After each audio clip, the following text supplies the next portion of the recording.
The IBC code, BCH code, and IMDG code are all international codes that pertain to safe transportation of dangerous goods and chemicals, including provisions for marine pollution prevention. However, they serve different purposes and have different applications. IBC code, International Code for the construction and equipment of ships carrying dangerous chemical in bulk. 1. Purpose. The IBC code is primarily focused on construction and equipment of chemical tankers used for bulk transportation of dangerous chemicals. It provides design and safety standards for these vessels. Applicability. The IBC code is applicable to chemical tankers carrying dangerous chemicals in bulk. It classifies chemicals into categories Type 1, Type 2, and Type 3 based on their properties, which determines the type of chemical tanker required for safe transport. 3. Marine pollution.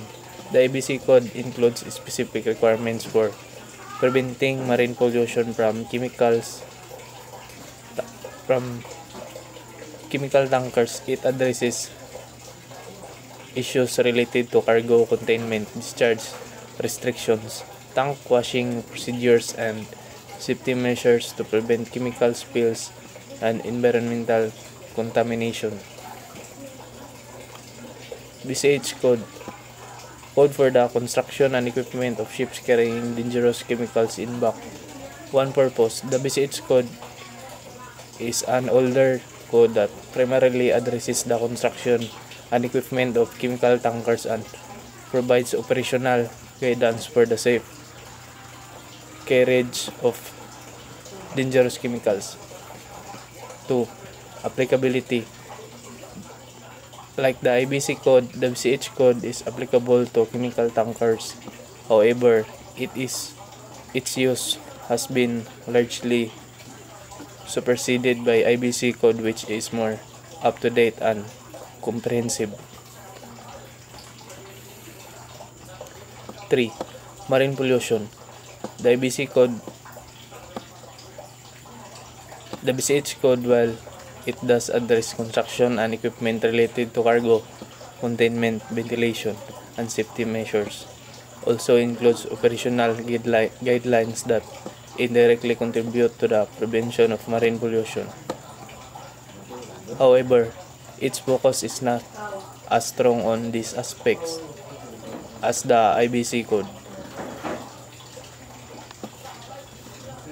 IMDG code, International Maritime Dangerous Goods Code.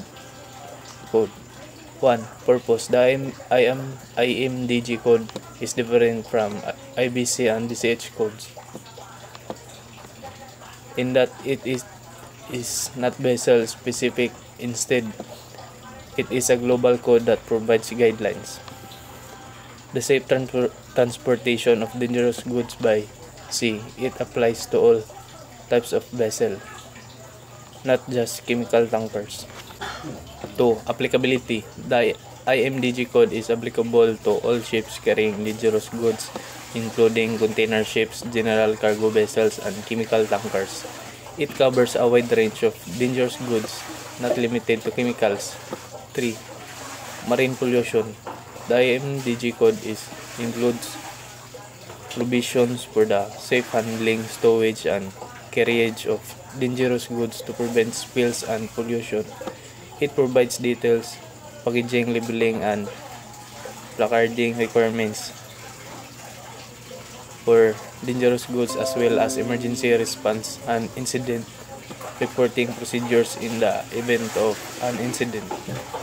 In summary, the IBC code and BCH code especially address the construction equipment and safety standards for chemical tankers and their role in preventing marine pollution due to transport of dangerous chemicals. The IMDG code, on the other hand, provides a broader set of guidelines for the safe transportation of dangerous goods by sea. including dangerous chemicals on various types of vessels. It also emphasized the importance of preventing marine pollution during the transport of dangerous goods.